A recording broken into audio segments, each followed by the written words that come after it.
Assalamualaikum warahmatullahi wabarakatuh. Bismillahirrahmanirrahim. Alhamdulillahirrabbilalamin. Wassalatu wassalamu ala asrafil anbiya'i wal mursalin Sayyidina wa maulana Muhammadin wa ala alihi wa sahbihi ajmain amma ba'du. Yang terhormat Ibu Siti Khairunisa MPDI selaku dosen pengampu mata kuliah pembelajaran akidah akhlak dan teman-teman PAI 5C yang berbahagia. Pada kesempatan kali ini, kami dari kelompok 12 akan menyampaikan materi mengenai pembelajaran akidah akhlak MTS kedua aspek akhlak terpuji.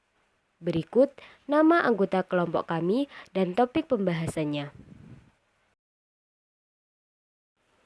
Pertama, pengertian akhlak terpuji akan disampaikan oleh Saudari Seilawan Azizah.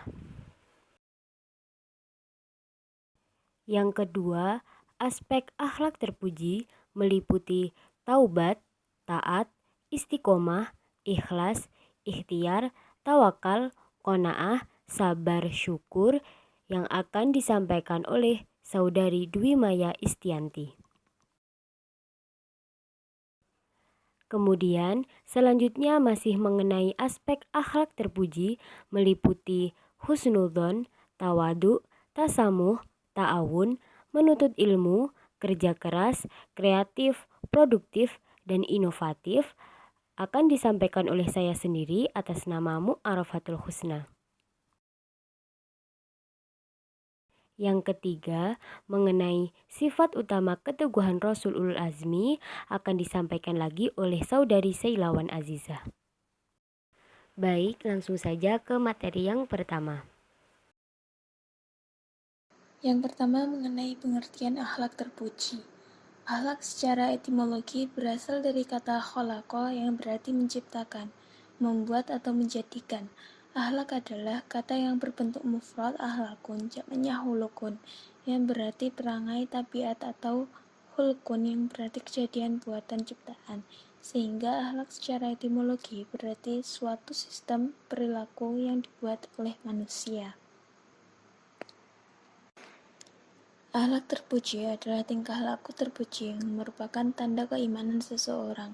Akhlak terpuji dilahirkan dari sifat yang terpuji pula.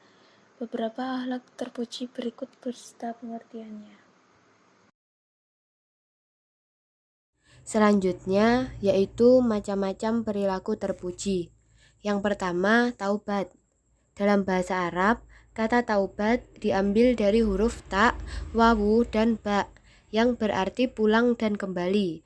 Maksudnya yaitu pulang kepada Allah, kembali ke haribaannya, dan berdiri di depan pintu surganya. Sebagai manusia biasa, secara langsung atau tidak langsung, sengaja atau tidak sengaja, kerap kali kita berbuat kesalahan atau dosa, baik itu kepada Allah maupun kepada manusia lainnya. Untungnya, sebagai seorang muslim, kita diberi jalan untuk memperbaiki kesalahan itu melalui sebuah pintu yang disebut dengan taubat. Hal ini sesuai dengan firman Allah dalam Quran surah An-Nasr ayat 3, yang artinya, maka bertasbihlah dengan memuji Tuhanmu dan mohonlah ampun kepadanya, sesungguhnya Dia adalah Maha Penerima Taubat. Taubat dengan sebenar-benarnya taubat atau semurni-murninya taubat disebut dengan taubatan nasuha. Jenis dan syarat taubat dibagi menjadi dua, yaitu yang pertama, taubat menyangkut dosa terhadap Allah. Imam Nawawi menyatakan ada 3 syarat. Yang pertama yaitu meninggalkan perilaku dosa itu, kedua menyesali perbuatan maksiat yang telah dilakukan, dan yang ketiga berniat tidak melakukannya lagi untuk selamanya. Apabila 3 syarat tersebut tidak terpenuhi, maka tidak sah taubatnya. Yang kedua yaitu taubat menyangkut dosa terhadap sesama manusia.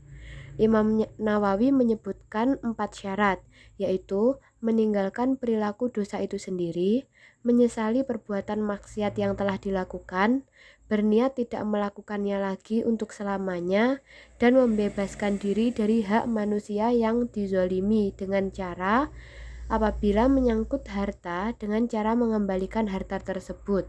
Apabila menyangkut non-materi seperti pernah menfitnah, menggunjing atau ghibah, dan lain-lain, maka hendaknya meminta maaf kepada yang bersangkutan.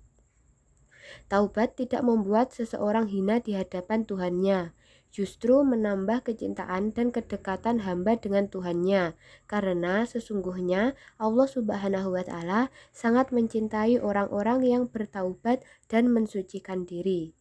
Dampak positif dari bertobat ini ada dua, yaitu dampak bagi pelaku taubat, diantaranya memperoleh semangat baru, memperoleh kembali jalan yang benar setelah menempuh jalan yang sesat, dan memperoleh simpati masyarakat kembali. Yang kedua yaitu bagi orang lain termasuk keluarganya, yaitu lambat laun dapat mengembalikan nama baik keluarga dan hilangnya kecemasan keluarga maupun masyarakat karena sikapnya sebelum ia taubat. Yang kedua yaitu taat. Taat menurut bahasa berarti tunduk, patuh, dan setia. Sedangkan secara istilah, taat berarti tunduk dan patuh terhadap segala perintah dan aturan yang berlaku. Taat kepada Allah berarti patuh kepada perintah dan aturan-aturan yang telah dibuat oleh Allah dalam segala hal, baik itu berhubungan dengan ibadah kepadanya maupun aturan yang berhubungan dengan interaksi antar manusia maupun makhluk yang lainnya. Dalam Al-Quran, Allah telah berfirman yang artinya, "Hai orang-orang yang beriman, taatilah Allah dan taatilah Rasul-Nya dan ulil amri di antara kamu. Kemudian jika kamu berlain pendapat tentang sesuatu, maka kembalikanlah ia kepada Allah atau Al-Quran dan Rasul atau sunnahnya. Jika kamu benar-benar beriman kepada Allah di hari kemudian. Yang demikian itu lebih utama bagimu dan lebih baik akibatnya." Quran Surah An-Nisa ayat 59. Dari ayat di atas, maka kita bisa simpulkan kepada siapa saja kita harus taat, baik itu kepada Allah Subhanahu wa Ta'ala, kepada Rasul-Nya Muhammad SAW, maupun kepada ulil amri atau pemerintah. Orang yang taat kepada Allah akan merasakan dampak positifnya, antara lain yaitu 1. Memperoleh kepuasan batin karena telah mampu melaksanakan salah satu kewajibannya kepada Allah dan Rasul-Nya. 2. Memperoleh ridho Allah karena telah mampu menaati perintahnya. Dan yang ketiga, memperoleh kemenangan atau keuntungan yang besar. Yang ketiga yaitu istiqomah. Secara bahasa, istiqomah artinya lurus, dan secara istilah adalah suatu perbuatan dan sifat yang senantiasa mengikuti jalan yang lurus, yakni jalan yang diridhoi Allah Subhanahu wa Ta'ala. Istiqomah dalam beribadah dapat diartikan sebagai suatu sikap untuk senantiasa menjalankan apa yang diperintahkan oleh Allah Subhanahu wa Ta'ala sebagai suatu ibadah, sesuai dengan firman Allah dalam ayat berikut, yang artinya, "Maka tetaplah engkau Muhammad di jalan yang benar, sebagaimana telah diperintahkan kepadamu dan juga orang yang bertobat bersamamu. Dan janganlah kamu melampaui batas. Sungguh Dia Maha melihat apa yang kamu kerjakan." Quran Surah Hud ayat 112. Senantiasa istiqomah dalam beribadah memang tidak semudah yang dibayangkan. Tapi seorang muslim yang baik adalah mereka yang selalu berusaha untuk istiqomah dan berada dalam jalan yang benar. Meskipun dalam ibadahnya terkadang orang Islam mengalami rasa malas atau gangguan yang lainnya, setidaknya ada beberapa cara yang bisa membantu seorang muslim untuk tetap istiqomah. Di antaranya yaitu yang pertama, meluruskan niat. Sebelum melaksanakan ibadah, tentunya harus berniat. Dengan memiliki niat yang lurus, hanya mengharapkan ridho Allah, maka seseorang lebih mudah menjalankan ibadahnya dan tidak mudah tergoyah pada hal-hal yang menghalangi ibadah tersebut. Yang kedua, memahami makna syahadat. Seorang muslim harus bisa memaknai arti syahadat dan mengetahui bahwa dengan mengucapkan syahadat ia memiliki kewajiban untuk beribadah.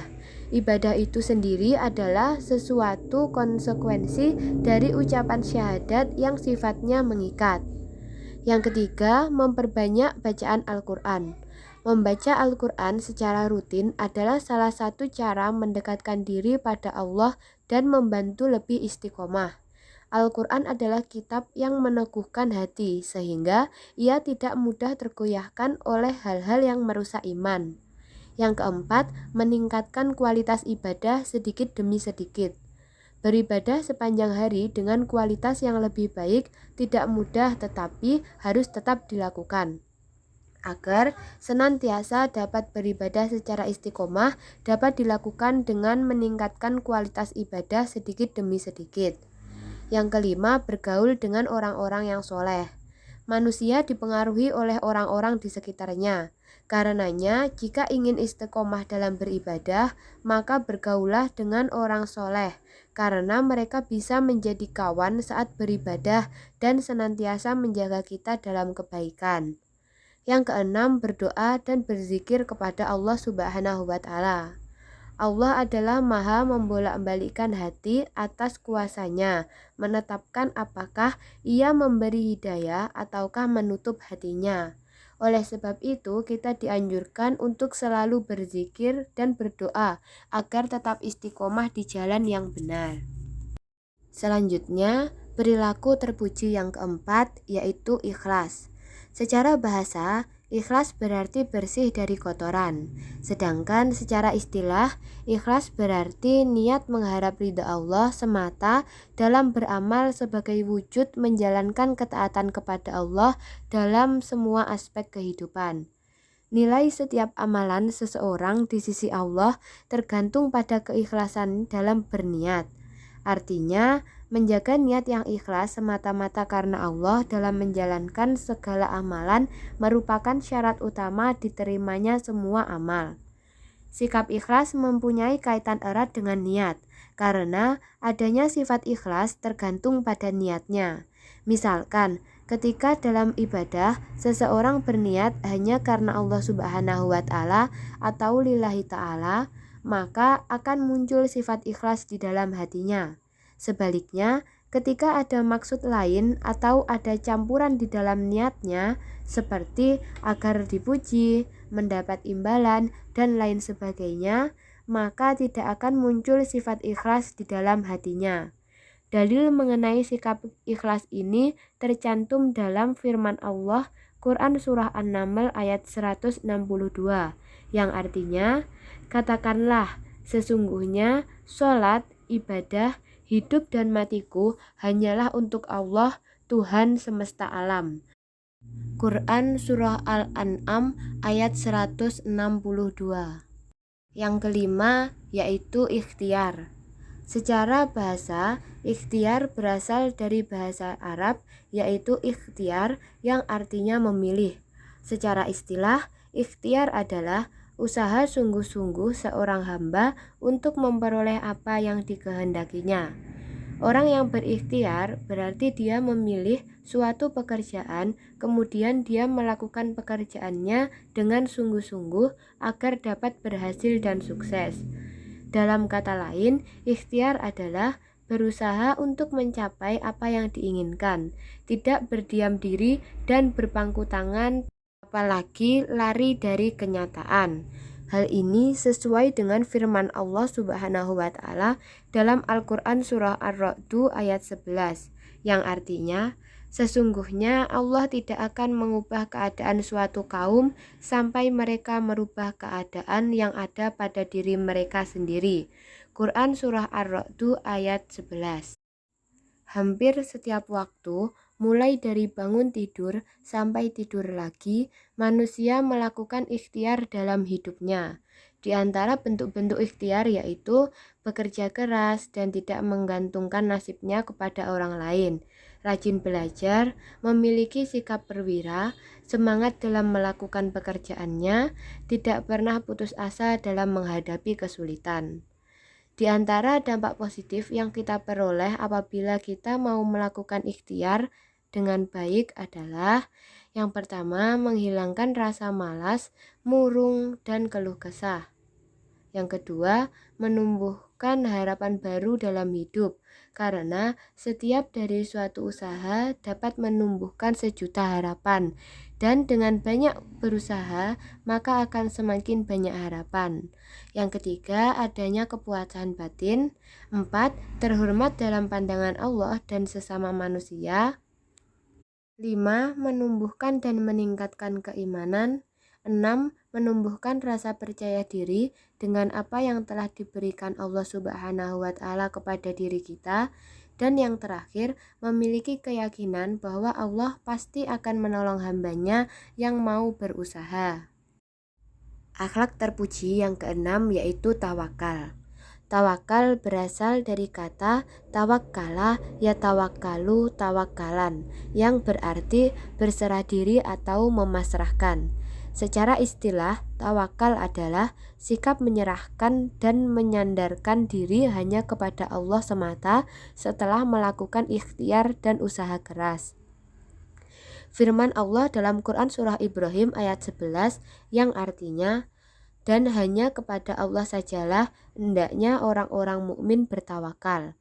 Quran Surah Ibrahim ayat 11. Ayat di atas menjelaskan bahwa hendaknya seorang mukmin bertawakal hanya kepada Allah, bukan kepada orang lain. Maksud ayat ini agar orang muslim hanya menyandarkan diri kepada Allah, bukan kepada yang lain selain Allah Subhanahu wa Ta'ala.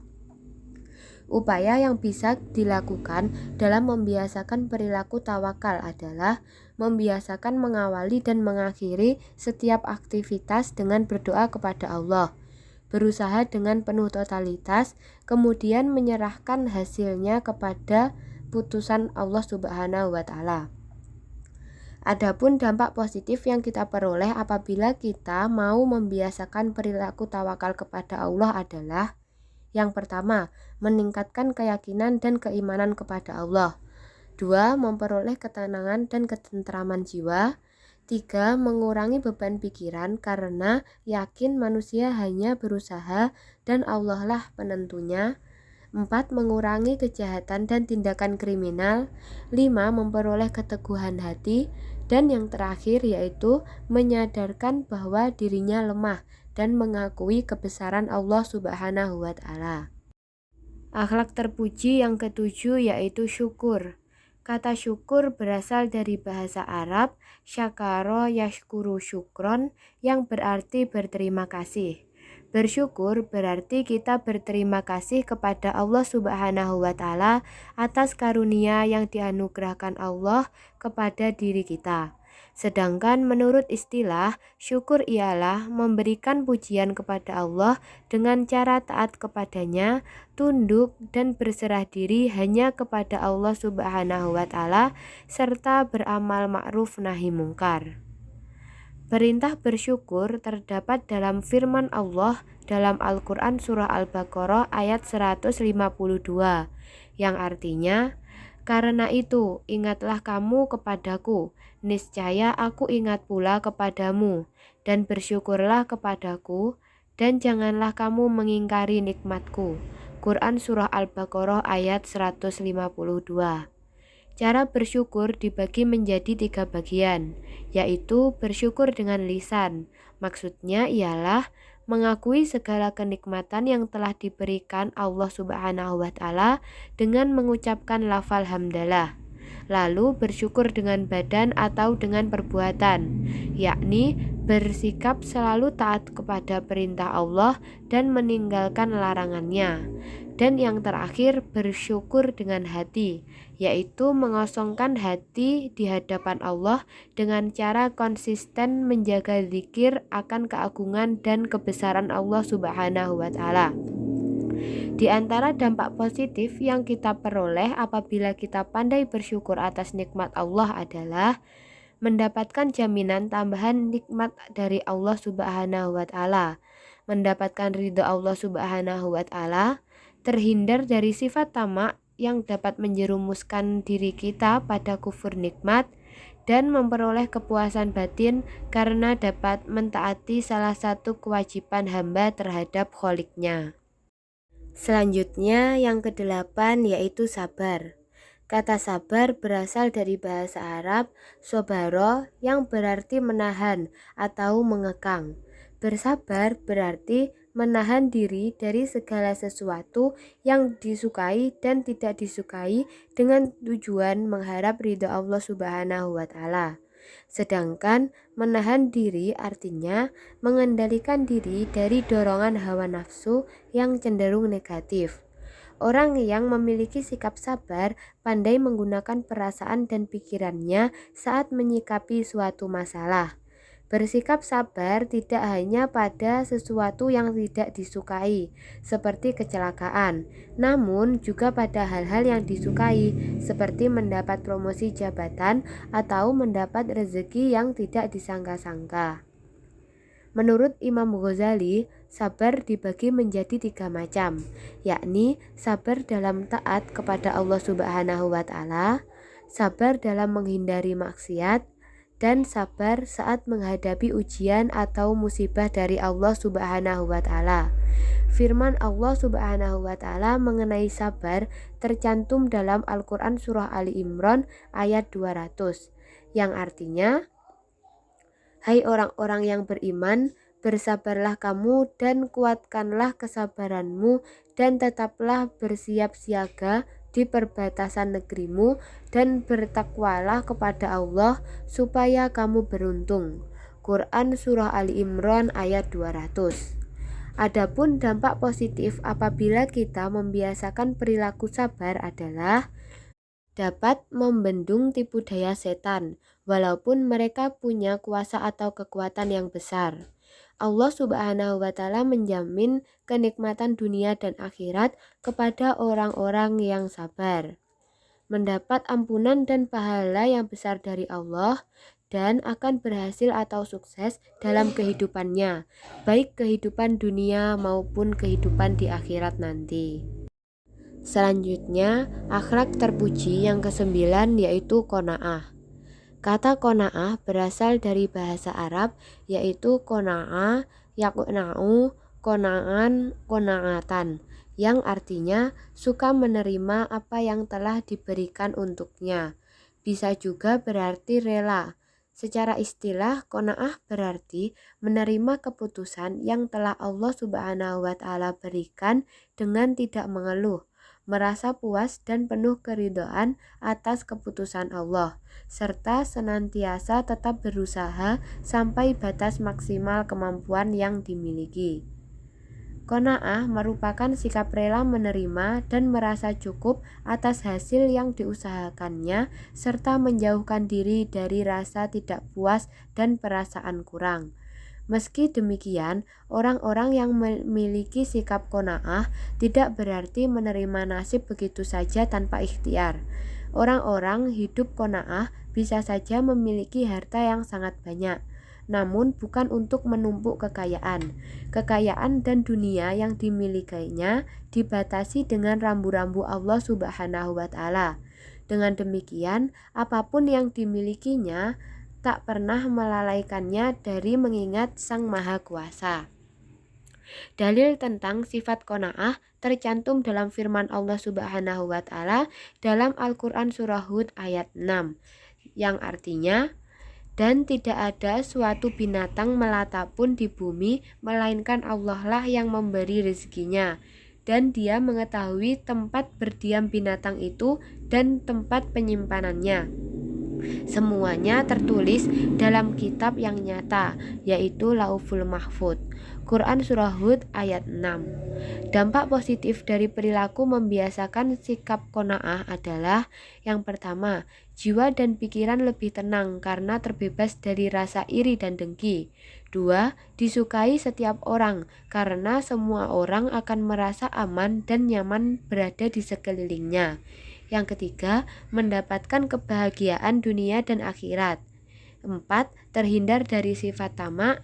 Dan yang terakhir, terhindar dari ancaman siksa yang berat. Saya akan melanjutkan pembahasan materi akhlak terpuji yang disampaikan oleh Mbak Maya. Akhlak terpuji yang ke-10 ialah husnudzon. Husnudzon secara bahasa berasal dari bahasa Arab husnu yang artinya baik dan dzon yang berarti dugaan, sangkaan atau keyakinan. Menurut istilah, husnudzon adalah adanya pemikiran yang positif terhadap manusia lain bahwa setiap manusia itu pasti mempunyai kebaikan yang bermanfaat bagi yang lainnya. Semua ciptaan Allah itu mempunyai kebaikan dan kemanfaatan. Dalam Al-Quran Surat Al-Baqarah ayat 237 ditegaskan bahwa manusia itu tidak boleh melupakan keutamaan atau kebaikan orang lain. Ada beberapa hukum husnudzon kepada manusia. Yang pertama ialah wajib, yaitu husnudzon kepada Allah Subhanahu wa Ta'ala. Yang kedua, mandub atau sunnah, yakni kepada saudara-saudaranya yang seiman. Yang ketiga, jais atau mubah kepada sesama manusia pada umumnya. Bentuk-bentuk sikap husnudzon kepada sesama manusia antara lain ta'aruf, mau melaksanakan kerjasama, memberikan kepercayaan kepada sesama manusia pada bidang-bidang atau urusan tertentu, mau memberikan masukan, saran atau dakwah untuk Islam, menerima dengan lapang dada masukan dari orang lain. Hikmah husnudzon kepada sesama manusia. Di antara hikmah kita membiasakan perilaku husnudzon adalah menenteramkan hati. Dengan berbaik sangka, hati kita selalu bisa menerima apa yang terjadi serta menggali sisi baiknya. Memudahkan koordinasi. Dengan adanya husnudzon kepada sesama manusia, maka akan timbul kehidupan masyarakat yang penuh dengan kebersamaan. Memberikan dorongan kepada orang lain untuk mengembangkan potensi hidupnya, sehingga setiap orang dapat meningkatkan kompetensinya. Memberikan kemudahan untuk komunikasi, karena dengan husnudzon ini sikap saling terbuka dapat terwujud. Bagi seseorang, dengan husnudzon itu akan mendapatkan banyak hal tentang kebaikan dari orang lain, antara lain penghargaan. Akhlak terpuji yang ke-11 ialah tawadu. Tawadu berasal dari bahasa Arab yang artinya meletakkan. Dalam Kamus Besar Bahasa Indonesia, tawadu berarti rendah hati. Yang dimaksud dengan tawadu adalah sikap dan perbuatan manusia yang menunjukkan adanya kerendahan hati, tidak sombong dan tinggi hati, tidak mudah tersinggung. Gambaran tawadu disebutkan pada Al-Quran Surat ke-25 Al-Furqan ayat 63. Artinya, dan hamba-hamba Tuhan yang Maha Penyayang itu ialah orang-orang yang berjalan di atas bumi dengan rendah hati, dan apabila orang-orang jahil menyapa mereka, mereka mengucapkan kata-kata yang mengandung keselamatan. Quran Surat Al-Furqan ayat 63. Tawadu ialah bersikap tenang, sederhana, dan sungguh-sungguh, menjauhi perbuatan takabur, sombong, ataupun sumpah ingin diketahui orang lain amal kebaikan kita. Tawadu merupakan salah satu bagian dari akhlak mulia. Jadi, sudah selayaknya kita sebagai umat muslim bersikap tawadu, karena tawadu merupakan salah satu akhlak terpuji yang wajib dimiliki oleh setiap umat Islam. Sikap tawadu diperintahkan untuk beberapa hal, yaitu tawadu di hadapan kedua orang tua, tawadu terhadap sesama muslim, tawadu di saat dalam pergaulan. Dampak positif membiasakan sikap tawadu antara lain: 1. Menimbulkan rasa simpati pihak lain sehingga suka bergaul dengannya. 2. Akan dihormati secara tulus oleh pihak lain sesuai nalurinya bahwa setiap manusia ingin dihormati dan menghormati. 3. Mempererat hubungan persaudaraan antara dirinya dan orang lain. 4. Mengangkat derajat dirinya sendiri dalam pandangan Allah maupun sesama manusia. Akhlak terpuji yang ke-12 ialah tasamuh. Kata tasamuh berasal dari bahasa Arab, secara bahasa artinya murah hati, lapang hati. Dalam Kamus Besar Bahasa Indonesia, tasamuh diartikan lapang dada, keluasan pikiran, toleransi. Adapun pengertian tasamuh adalah sikap atau perbuatan melapangkan dada, tenggang rasa dalam menghadapi perbedaan, baik pendapat, keyakinan, dan agama. Dalam tasamuh terdapat unsur menghormati, menghargai, dan simpati. Tasamuh ini sangat penting, apalagi dalam kehidupan masyarakat yang bersifat heterogen atau majemuk, terutama dalam kehidupan beragama. Islam adalah agama yang sangat menghargai perbedaan dalam batasan tertentu. Nabi Muhammad SAW telah memberikan contoh dalam hal tasamuh ini, yakni di saat ingin memajukan Madinah yang di dalamnya banyak suku dan agama. Dalam Al-Quran dijelaskan pada surah ke-109 Al-Kafirun ayat 1-6, yang artinya, katakanlah hai orang-orang kafir, aku tidak akan menyembah apa yang kamu sembah, dan kamu bukan penyembah Tuhan yang aku sembah, dan aku tidak pernah menjadi penyembah apa yang kamu sembah, dan kamu tidak pernah pula menjadi penyembah Tuhan yang aku sembah, untukmu agamamu dan untukku agamaku. Quran Surat Al-Kafirun ayat 1-5. Dalam ayat tersebut dapat dipahami bahwa Islam sangat toleran terhadap adanya perbedaan agama. Pada akhir ayat ditegaskan bagimu agamamu dan bagiku agamaku. Hikmah perilaku tasamuh. 1. Dapat memberikan kesejukan jiwa kepada diri sendiri dan orang lain. 2. Menimbulkan sikap dan perangai yang mulia. 3. Mendapatkan teman yang semakin banyak. 4. Timbul rasa tenang pada diri sendiri dan orang lain. 5. Memudahkan penyelesaian persoalan yang nampak sulit bagi orang lain. 6. Mudah mendapatkan relasi. 7. Jika mendapat kesulitan akan banyak orang yang menolong.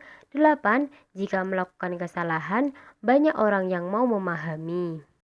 Akhlak terpuji yang ke-13 ialah ta'awun. Kata ta'awun berasal dari bahasa Arab yang berarti saling membantu, saling menolong. Menurut istilah, ta'awun adalah sikap atau perilaku membantu orang lain. Manusia sebagai makhluk sosial tidak bisa hidup sendiri, sehingga membutuhkan uluran bantuan dari orang lain. Dalam rangka memenuhi kebutuhan hidupnya, manusia perlu bantuan dari orang lain dengan saling menolong. Dalil nakli yang berasal dari Al-Quran dan hadis yang menjadi dasar dari pelaksanaan ta'awun, salah satunya terdapat dalam Al-Quran surat ke-5 Al-Maidah ayat 2, yang artinya, dan tolong menolonglah kamu dalam perkara kebaikan dan ketakwaan, dan janganlah kamu tolong menolong dalam perkara dosa dan permusuhan. Quran surat Al-Maidah ayat 2. Islam mengarahkan tujuan dan bentuk tolong menolong itu dalam kebaikan, dalam segala perkara yang baik, bermanfaat, yang diizini oleh Allah Subhanahu wa Ta'ala, serta dalam ketakwaan. Artinya, tolong menolong itu didasarkan atas iman, kebenaran, dan guna mendapatkan ridho Allah Subhanahu wa Ta'ala. Tolong menolong ditujukan kepada semua manusia, tidak harus dengan sesama muslim saja dalam seluruh aspek kehidupan. Namun, jika dengan non-muslim harus dibatasi, tidak ada kerjasama tolong-menolong dalam hal akidah dan ibadah. Dampak positif membiasakan sikap ta'awun. 1. Terpenuhinya kebutuhan hidup berkat kebersamaan. 2. Membuat tugas yang berat menjadi ringan. 3. Terwujudnya persatuan dan kesatuan. 4. Menimbulkan rasa simpati pada sesama. Akhlak terpuji yang ke-14 ialah menuntut ilmu. Ilmu berasal dari bahasa Arab. Dalam Kamus Arab Indonesia, Mahmud Yunus mendefinisikan kata alima ya'lamu ilman yang artinya mengetahui. Ilmu secara umum adalah apa saja yang kita peroleh dan kita ketahui tanpa batasan objek, metode, dan lain-lain. Menuntut ilmu adalah belajar atau mencari ilmu. Ilmu dalam pandangan Islam adalah suatu abstraksi yang dapat menyingkap objek dengan jelas yang di dalamnya tidak mengandung keraguan dan kemungkinan untuk keliru, melainkan memiliki keyakinan akan kebenaran. Dasar hukum menuntut ilmu yaitu berdasarkan Al-Quran dan hadis Nabi Muhammad SAW. Banyak sekali hadis dan ayat Al-Quran yang menerangkan tentang menuntut ilmu. Agama Islam memerintahkan supaya menuntut ilmu, karena menuntut ilmu adalah kewajiban utama dan sarana terbaik untuk mencerdaskan umat dan pembangunan dunia, khususnya bila ilmu itu disertai dengan amal. Menuntut ilmu dapat disebut pula dengan mencari ilmu atau belajar. Perintah untuk belajar ini tidak berdiri sendiri. Wahyu pertama kali diturunkan kepada Nabi Muhammad SAW, yaitu dalam Al-Quran surat Al-Alaq ayat 1-5. Perintah untuk membaca dalam Quran surat Al-Alaq ayat 1-5 itu disebutkan 2 kali. perintah kepada Rasul Shallallahu Alaihi Wasallam, dan selanjutnya perintah kepada seluruh umatnya. Membaca adalah sarana untuk belajar dan kunci ilmu pengetahuan, baik secara etimologis berupa membaca huruf-huruf yang tertulis dalam buku-buku maupun terminologis, yakni membaca dalam arti yang lebih luas, maksudnya membaca alam semesta, ayatul kaun. Menuntut ilmu merupakan kewajiban setiap muslim tanpa mengenal jenis kelamin, baik itu laki-laki maupun perempuan, juga tidak mengenal jabatan, umur, dan kekayaan. Dan semua muslim wajib menuntut ilmu sampai ruh itu lepas dari raganya. Karena dengan menuntut ilmu, seorang muslim dapat membedakan yang baik dan yang buruk. Ilmu juga merupakan suatu alat untuk mendekatkan diri kepada Allah Subhanahu wa Ta'ala. Keutamaan menuntut ilmu. Pertama, ilmu akan mengangkat derajat seorang mukmin di atas tingkatan hamba lainnya. Kedua, keutamaan seorang yang berilmu dibandingkan dengan seorang ahli ibadah. Ketiga, para malaikat akan membentangkan sayap rahmatnya kepada para penuntut ilmu. Keempat, orang menuntut ilmu didoakan makhluk. Kelima, orang yang mengajarkan ilmu akan dimudahkan Allah jalan menuju surga. Keenam, pahala seorang yang berilmu atau ulama akan terus bermanfaat dan tidak akan terputus meskipun telah wafat. Ketujuh, orang yang menuntut ilmu pahalanya seperti orang yang jihad. Kedelapan, bermanfaat bagi sekitar. Akhlak terpuji yang ke-15 ialah kerja keras. Kerja keras ialah bekerja dengan sungguh-sungguh, penuh semangat untuk mendapatkan hasil yang diinginkan. Bekerja keras bukan dilakukan terus-menerus sehingga melupakan ibadah-ibadah kepada Allah Subhanahu wa Ta'ala seperti ibadah sholat, puasa, zakat, dan amal soleh yang lainnya. Bagi orang yang beriman, bekerja keras bukan untuk mencari nafkah saja, tetapi juga untuk menunaikan perintah Allah Subhanahu wa Ta'ala agar tidak menjadi orang yang pemalas. Orang yang bekerja keras memiliki kesungguhan untuk mewujudkan sesuatu, dan dengan kesungguhannya itu akan tercapai apa yang diidam-idamkan. Seorang pelajar menginginkan nilai ujian yang bagus, tentulah dia akan belajar dengan sungguh-sungguh. Itulah bentuk bekerja keras seorang pelajar. Selain itu juga diiringi disiplin, menyelesaikan tugas-tugas seperti pekerjaan rumah, rajin beribadah, dan membantu pekerjaan orang tua. Dan tidak lupa berdoa terutama setelah sholat 5 waktu. Jadi, bekerja keras juga dapat diartikan usaha dengan sungguh-sungguh untuk mencapai hasil. Allah berfirman dalam Quran Surat Az-Zumar ayat 39 yang artinya, katakanlah, hai kaumku, bekerjalah sesuai dengan keadaanmu. Sesungguhnya aku akan bekerja pula, maka kelak kamu akan mengetahui. Quran Surat Az-Zumar ayat 39. Dampak positif orang yang kerja keras. Karena bekerja keras merupakan salah satu akhlak terpuji, maka mengandung dampak positif sebagai berikut. Pertama, hasil kerja lebih memuaskan dan lebih berharga. Kedua, terwujud pribadi yang tangguh, kuat dan mandiri. Ketiga, berpeluang dapat membantu orang lain. Keempat, tahan banting dan mudah mencapai kesuksesan. Kelima, kehadirannya lebih dibutuhkan orang lain. Keenam, melaksanakan perintah Allah Subhanahu wa Ta'ala sehingga Allah ridho. Akhlak terpuji yang ke-16 ialah kreatif. Kreatif berarti berdaya cipta. Setelah kreatif adalah hasil daya cipta atau karya seseorang tanpa meniru orang lain. Bentuk hasil dari orang yang kreatif disebut kreativitas. Kreativitas keilmuan atau karya ilmiah. Kreativitas keterampilan atau prakarya, fashion, memasak, dan lain-lain. Kreativitas kesenian atau karya seni, dan kreativitas olahraga atau olahragawan, dan lain-lain.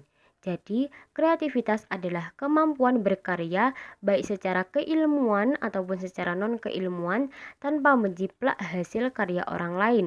Allah Subhanahu wa Ta'ala berfirman dalam Al-Qur'an surat Ar-Ra'd ayat 11 yang artinya, Baginya manusia ada malaikat-malaikat yang selalu menjaganya bergiliran dari depan dan belakangnya.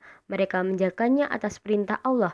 Sesungguhnya Allah tidak akan mengubah keadaan suatu kaum sebelum mereka mengubah keadaan diri mereka sendiri. Dan apabila Allah menghendaki keburukan terhadap suatu kaum, maka tak ada yang dapat menolaknya dan tidak ada pelindung bagi mereka selain Dia. Quran Surat Ar-Ra'd ayat 11. Dampak positif sikap kreatif antara lain: pertama, perasaannya selalu senang karena dapat berkreasi. Kedua, memiliki sifat dinamis, tidak monoton. Ketiga, dapat menciptakan lapangan kerja baik untuk diri sendiri maupun orang lain. Keempat, tidak ketinggalan zaman tanpa meninggalkan ibadah kepada Allah Subhanahu wa taala. Kelima, diselamatkan dari sifat pemalas dan kejenuhan. Keenam, bertambahnya teman dalam berkreativitas. Ketujuh, hidup lebih layak atau berkecukupan. Akhlak terpuji yang ke-17 ialah produktif. Produktif ialah kemampuan yang dimiliki seseorang untuk menghasilkan sesuatu. Produktif dapat dilakukan sendiri maupun bersama-sama kolektif. Hasil yang didapatkan bisa sama atau meniru orang lain. Biasanya sifat produktif diiringi dengan sifat kreatif agar hasil yang didapatkan lebih berkualitas nilainya. Tetapi tidak ada keharusan. Memiliki sifat produktif saja sudah bagus daripada jadi orang yang tidak pernah berbuat apa-apa. Dalil perintah bersifat produktif sama dengan dalil perintah bersifat kreatif, yaitu Quran Surat Ar-Ra'd ayat 11. Dampak positif sifat produktif diantaranya: pertama, mendapatkan kepuasan batin. Kedua, dapat menghasilkan uang untuk memenuhi kebutuhan hidup. Ketiga, memiliki jiwa entrepreneurship yang dapat diandalkan. Keempat, membuka jaringan kerja dengan orang lain. Kelima, dapat memberikan pekerjaan orang lain. Keenam, terwujud pribadi yang mandiri. Akhlak terpuji yang ke-18 ialah inovatif. Inovatif adalah kemampuan seseorang memperbaharui sesuatu agar sesuatu itu lebih baik dan berkualitas. Contoh, sebuah rumah modelnya rumah kuno, lalu rumah itu diperbaiki dari model sampai dengan pengecatan. Jadilah rumah yang indah. Rumah ini baru direnovasi, yang aslinya sedang diadakan inovasi pada rumah tersebut. Contoh lain, dalam dunia pendidikan, perlu diadakan inovasi-inovasi pembelajaran agar lebih mudah mencapai tujuan pembelajaran. Hubungan antara kreatif, produktif, dan inovatif sangatlah erat. Orang kreatif pastilah produktif dan cenderung inovatif. Jika ingin menjadi orang yang berkualitas, milikilah sifat kreatif, produktif, dan inovatif. Sebagaimana kreatif dan produktif, dalil perintah inovatif juga tercantum dalam Quran Surat Ar-Ra'd ayat 11. Dampak positif memiliki sifat inovatif yaitu: pertama, tidak ketinggalan zaman. Kedua, penuh semangat pembaharuan. Ketiga, mudah mengembangkan potensi yang dimiliki. Keempat, hidupnya penuh warna atau dinamis. Kelima, peluang kesejahteraan hidup lebih terbuka. Keenam, memberi inspirasi orang yang ingin maju. Dari 25 rasul yang wajib kita imani, terdapat 5 rasul pilihan yang mendapatkan gelar ulul azmi. Kata ulul azmi berasal dari bahasa Arab, yaitu ulul yang artinya yang memiliki, dan azmi yang artinya cita-cita yang mantap. Jadi ulul azmi atau ulul al-azmi artinya orang-orang yang mempunyai kemauan kuat dan teguh. Secara istilah, ulul azmi berarti rasul-rasul pilihan atau nabi yang memiliki keteguhan hati, lapang dada, dan sabar dalam menghadapi kaumnya yang menentang dirinya dan tidak mau menerima ajaran yang disampaikannya. Adapun rasul-rasul yang termasuk dalam ulul azmi adalah yang pertama Nabi Nuh alaihissalam, Nabi Ibrahim alaihissalam, Nabi Musa alaihissalam, Nabi Isa alaihissalam, Nabi Muhammad sallallahu alaihi wasallam. Nabi Nuh alaihissalam. Nabi Nuh alaihissalam berdakwah selama kurang lebih 950 tahun, tetapi yang beriman hanya 80 orang. Jumlah yang sangat tidak seimbang dengan lamanya berdakwah. Dengan kesabaran dan ketabahannya tetap terus menyeru kaumnya agar hanya menyembah kepada Allah Subhanahu wa Ta'ala. Sampai akhirnya azab didatangkan oleh Allah berupa banjir besar dan menenggelamkan semua orang yang tidak beriman, termasuk istri dan anaknya sendiri. Kedua, Nabi Ibrahim. Nabi Ibrahim alaihissalam semenjak kecil senang berdebat dengan ketuhanan, baik kepada orang tua maupun kaumnya. Kemudian setelah remaja, dengan keberaniannya menghancurkan berhala atau patung-patung kesesembahan kaumnya, sehingga beliau dibakar di dalam api yang sangat besar oleh Raja Namrud yang berkuasa pada saat itu.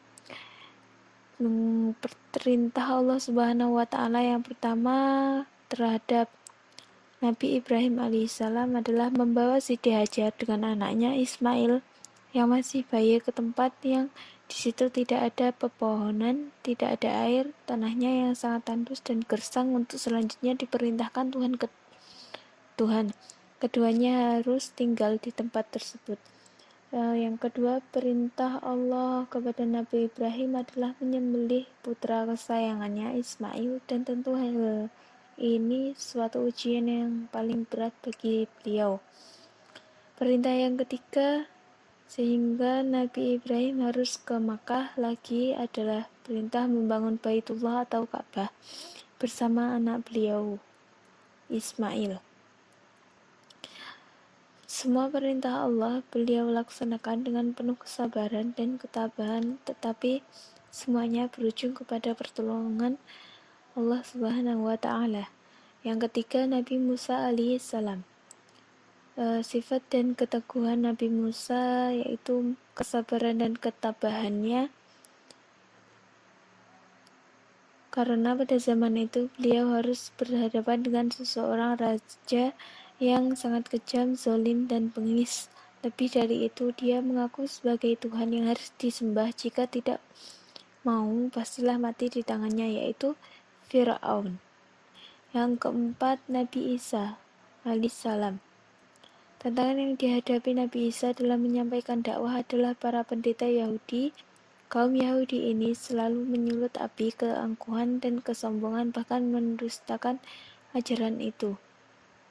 Kendati pun Nabi Isa alaihissalam telah diberikan mukjizat oleh Allah Subhanahu wa Ta'ala untuk membuktikan kebenaran atau akan kenabian beliau. Namun orang-orang Yahudi tetap membuat permusuhan hingga akhirnya membuat fitnah kepada Raja Pilatus, penguasa Romawi pada saat itu. Maka dengan fitnah inilah Isa kemudian dibunuh dan disalib. Namun sebenarnya yang dibunuh atau disalib itu bukanlah Nabi Isa, melainkan Yahuda al-Askariyuti atau Yudas Iskariot yang diserupakan oleh Allah dengan Nabi Isa. Yang kelima, Nabi Muhammad SAW. Sifat utama yang dapat kita teladani dari para Rasul Ulul Azmi antara lain: 1. Sabar, ikhlas, ikhtiar, tawakal, dan teguh pendirian. Terima kasih telah menyimak video kami dari awal sampai akhir. Apabila dari kelompok 12 ada kesalahan, mohon dimaafkan. Sekian dari kami. Wassalamualaikum warahmatullahi wabarakatuh.